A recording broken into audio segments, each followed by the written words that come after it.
On May 13, 1939, a ship sailed out of the German city of Hamburg. On board were 930 Jews sailing from their native land, leaving behind all that they owned, turning their backs on a lifetime and a fatherland gladly. It was the worst of times in the Third Reich, as the madness of Adolf Hitler gained irrational momentum. 6 years of Nazi rule had escalated into terror, concentration camps, beatings and degradation, and 930 Jews were leaving the nightmare that had once been their home. They were among the last Jews who were given the opportunity to leave the land of the Aryans alive before the night of the Panzers descending upon Europe. In all this world, of all the many ports, of all the nations that existed, only one decided to grant refuge to 930 desperate refugees. In their pockets, the German Jews held entry visas to Cuba, and in their hearts grateful thanks to the Havana government that, alone of all the countries in the world, had agreed to accept them. But Jews are, usually, too hasty in their gratitude to the nations of the world, and before they even reached Havana, they were informed that the Cuban government would not allow them to enter. The visas, it was ruled, were illegal. The ship reached Havana and docked, and figurative stones threw from Miami Beach, where either Jews played in the surf and watched the dogs race in the evenings, in the very backyard of Collins Avenue, where other Jews handed themselves and ate from the legendary Jewish menus and enjoyed the good life. How close to the American nirvana stood the 930, and how far from salvation they really were. The drama unfolded as millions of Americans watched. Cuba remained adamant.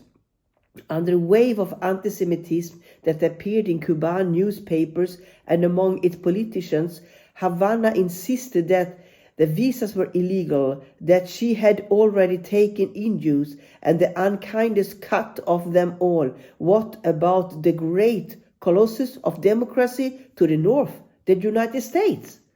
The question was a good one and grew more cogent as it became clear that neither Cuba nor any other country was prepared to accept the unwelcome refugees.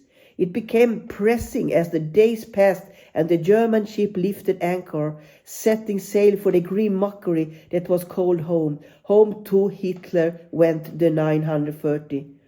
And the American Jewish brothers and sisters, what were they doing? What awesome rallies and demonstrations were being organized? What militant and angry Jewish groups were mounting protests to show the world the Jews would not sit idle by while almost 1,000 of their flesh and blood were being dragged back to hell. Surely those organizations and leaders who in years to come would surge forward on behalf of the civil rights movement, even to the point of willingly breaking the law, when the problem was not exactly death camps, but the right of people to sit in the front of a bus in Birmingham or to drink soda at the same fountain as whites in Jackson. Surely such zealots where human freedom and rights would climb the barricades on behalf of their fellow Jews who faced the specter of death.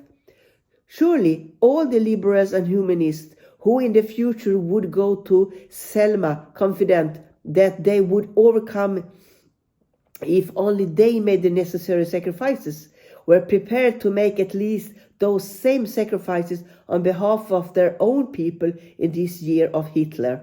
The silence is deafening. The record is obscenely empty of any vigorous sacrifice on the part of those Jewish leaders who are supposed to lead us and those Jewish groups organized to defend us.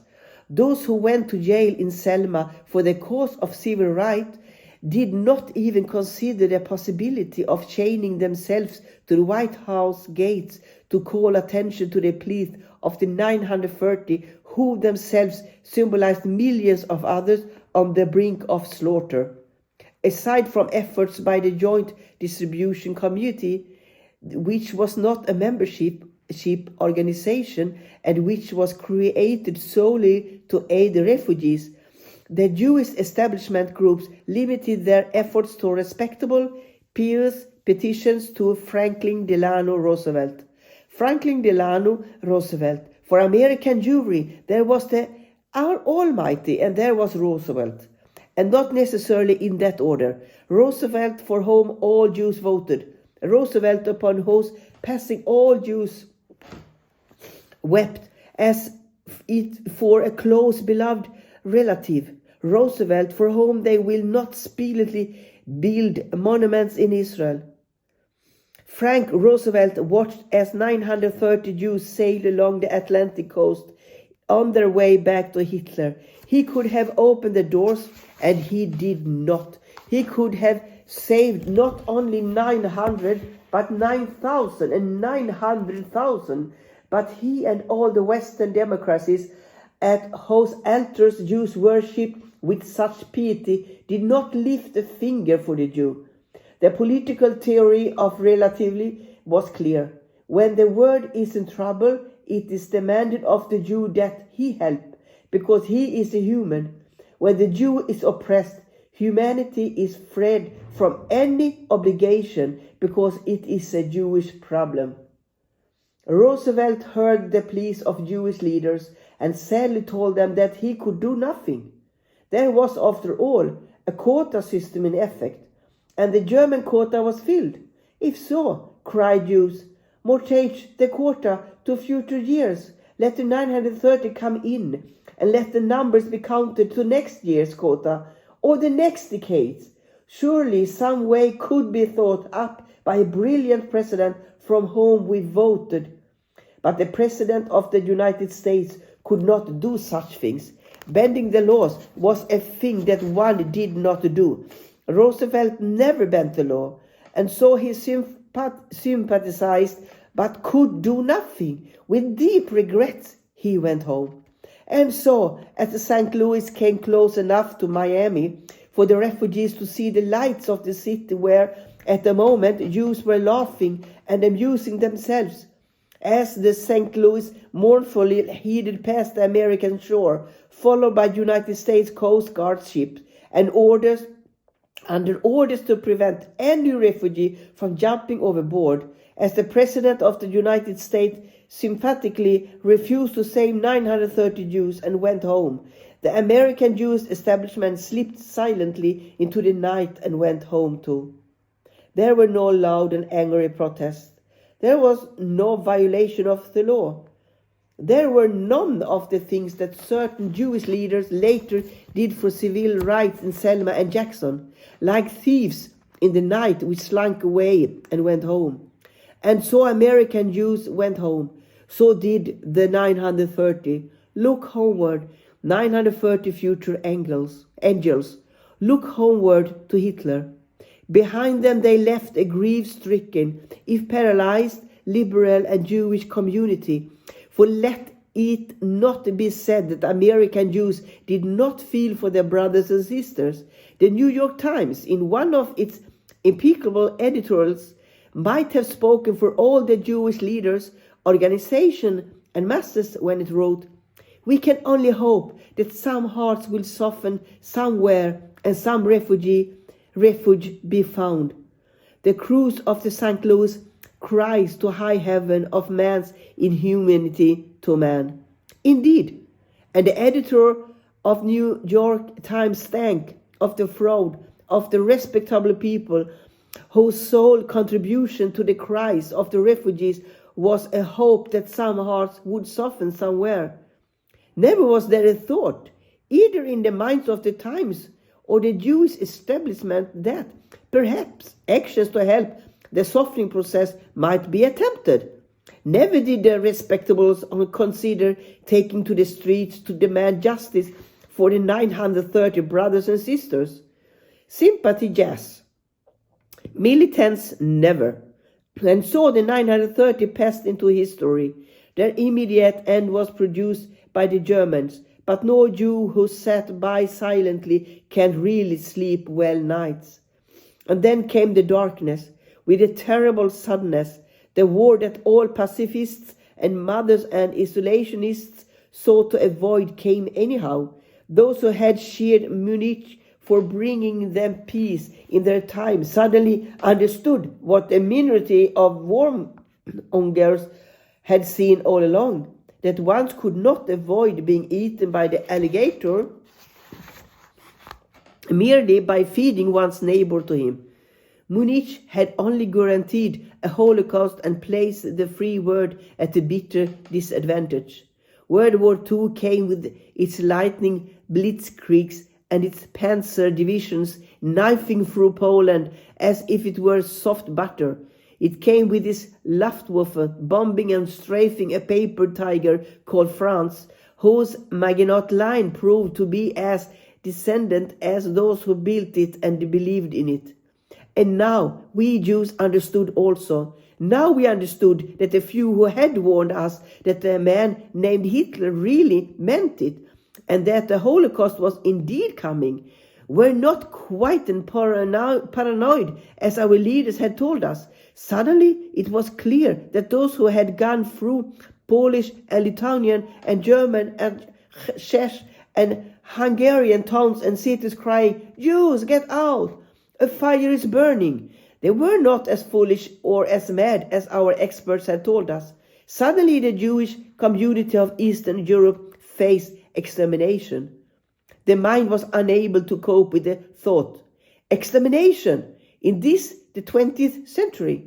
Extermination in this era of liberalism, secularism and science.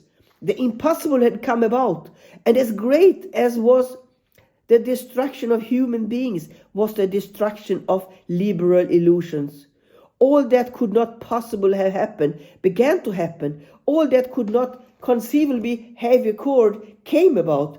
From every part of Europe, the Jew was gathered up in nightmarish parody of his prayers. From the four corners of the continent, he was collected, not for redemption, but for extermination.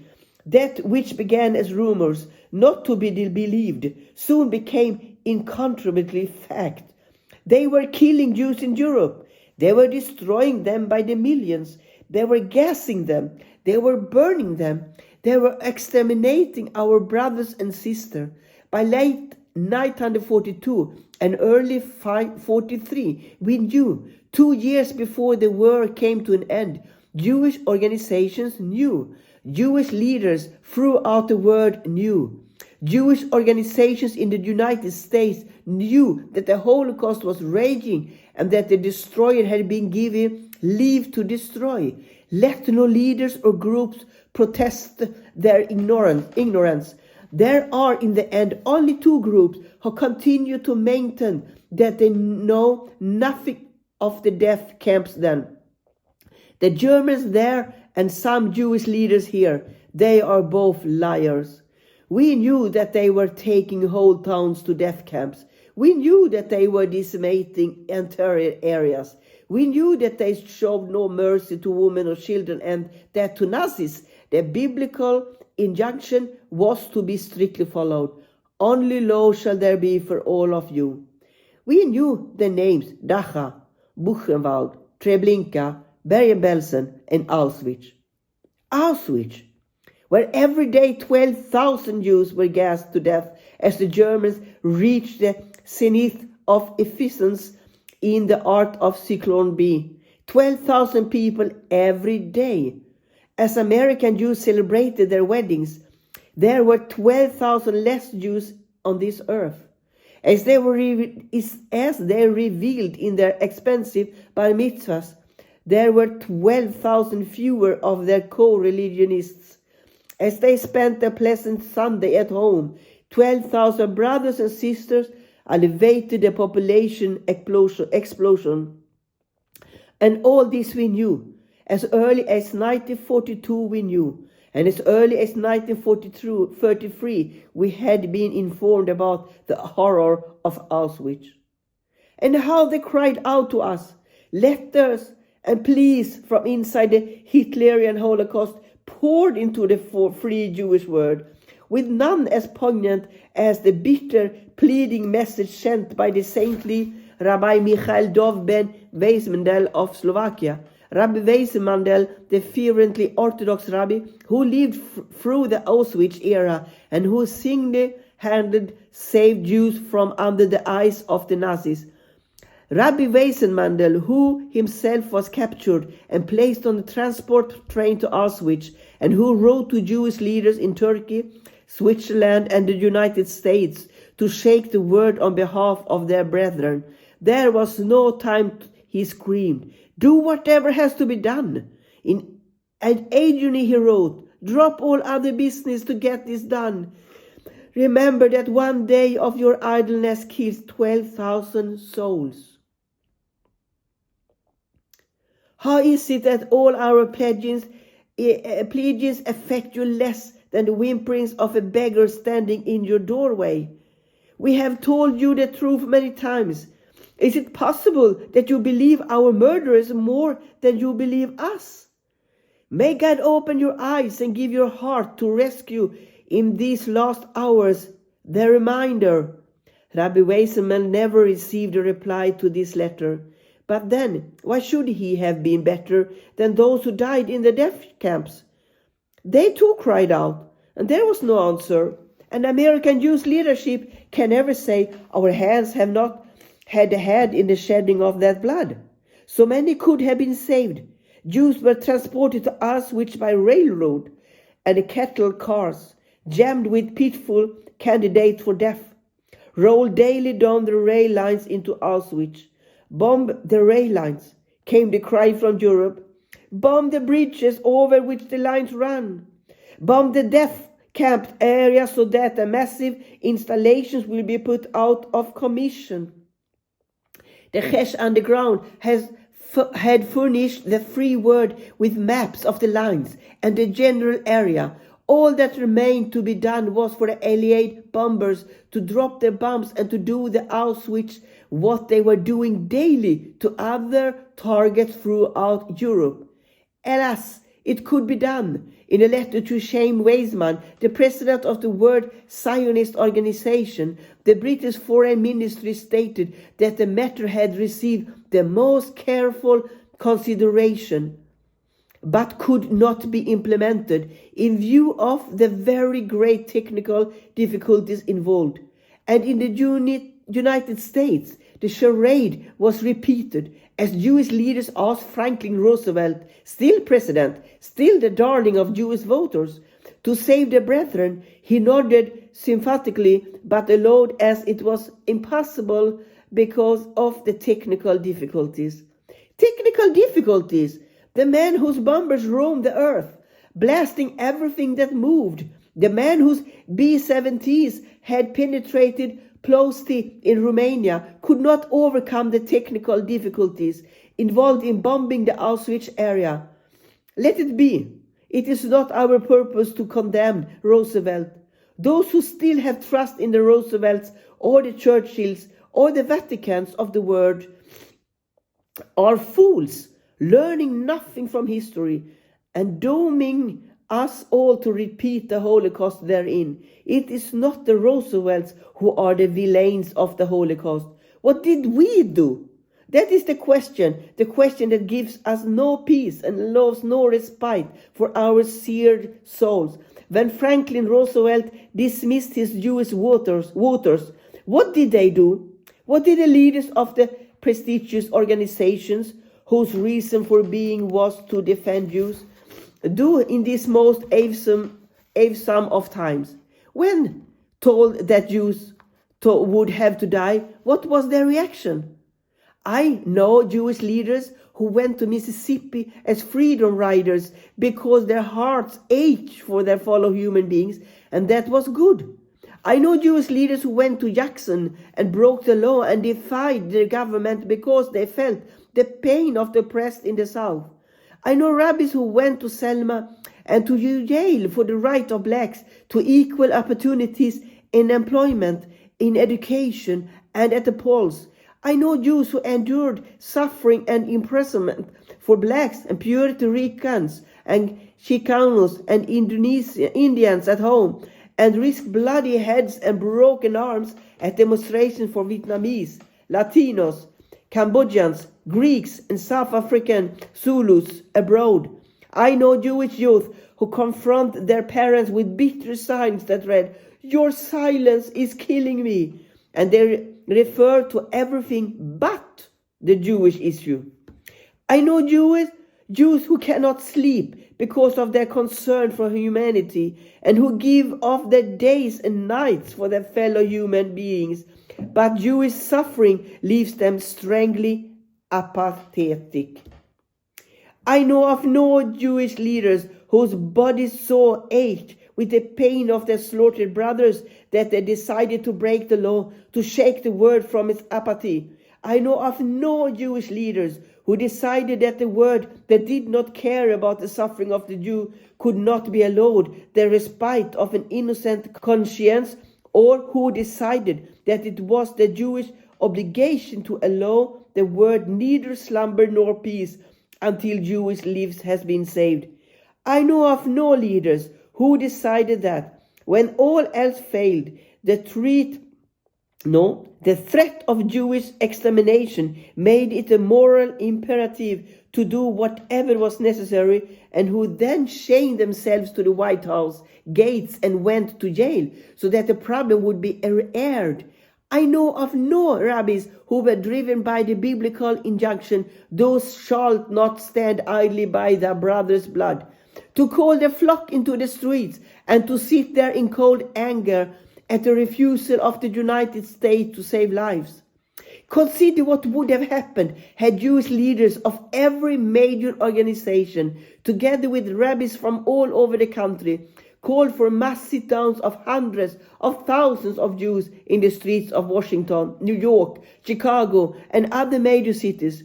Picture the streets filled with Jews of all kinds, men, women, children, employers, workers, religious and non-observant, people of the right and those of the left, sitting and chanting their agony and their anger. Imagine all of them led by the prestigious and respectable leaders and rabbis demanding, "Bomb the rail lands and save our brothers, or we shall not move."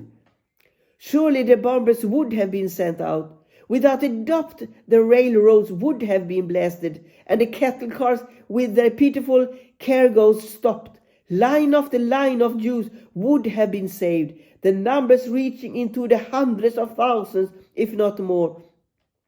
All of this might have been had we fulfilled our obligations as Jews, had we been the kind of people we claim to be, had the Jewish flock not been led by leaders who crawled when they should have walked and strolled when they should have run. Of what do we speak here? We speak of Ahavat Israel, the love of one Jew for another, and an absence of that love. We speak here of that which has always been the foundations of the Jewish people, and which was not to be found when Jews needed it most. Ahavat Israel, love of Jewry, the Jewish people, wherever they may be, each Jewish individual, wherever he is, whatever his belief, whatever his place of residence, whatever the color of his skin, whatever language he temporarily speaks, all Jews are part of the great body Israel.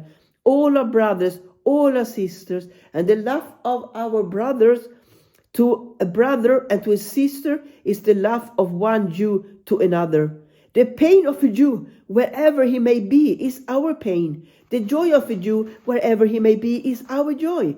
We are committed to going to the aid of a Jew who is in need, without distinction, without asking what kind of Jew he is. As the great Hasidic teachers would never tire of emphasizing the oneness and equality of all Jews, so must we embrace with deepest love all Jews and pledge at all time to come to their aid. But we did not come, and we did not do that which we should and could have done. The question, the terrible, awesome question that must clutch at our hearts and grapple with our minds and give us no peace is why? Why were we so silent? Why did we not do for our own what we did for others in years to come? How could we have failed to mount the most massive of protests And how could we have refrained from climbing the barricades? Where was the Jewish leader to call the monstrous acts of civil disobedience on behalf of those awaiting monstrous gassing, shooting, burning, soaping, and degradation? Where was the Jewish leader to stand before the 5 million American Jews and remind them of the words of the rabbis? At the time when Jews are wrapped in sorrow and one of them removed himself from the community, 2 servant angels came and placed their hands on his head, saying, "This individual who removed himself from the community will not merit seeing the comfort of the community." And we thirdly learned, at a time when a community is wrapped in sorrow, let no man say, "I shall go home and eat and drink, and I will be at peace with myself." In Tanit 11. No one can say that the American Jew did not care. Jews do care. No one can say that the Jewish leaders simply did not feel Jewish pain. That is not true, and it's not the reason for Jewish silence. Nevertheless, millions in Europe went to their gas chambers and crematoria, and we knew of it. We knew of it and were worse than silent, for he who knows of horror and limits himself to tepid, useless, respectable, occasional efforts is worse than the one who knows and does nothing. The latter knows his sin of omission, and there is yet hope that his conscience will impel him to meaningful action. The former, however, persuades himself that he has indeed done something and is at peace with himself. They died, and we did not do what we could have done to save them. Why? There are those who will be upset. Why raise such a painful subject? That which was done is done and buried, and what can be gained by going back over this most terrible of Jewish history? We must resurrect the question, because we can never resurrect those who died because of it. We must seek an answer to what happened, lest it happen again. And that must never again be. We must ask why our Jewish leadership failed to act, because the same leadership still shepherds us and still speaks in our name and gives us guidance. We must learn from history so as not to repeat it. Worse, we must learn from the past, because we may be repeating it again, this time in the case of Soviet Jewry.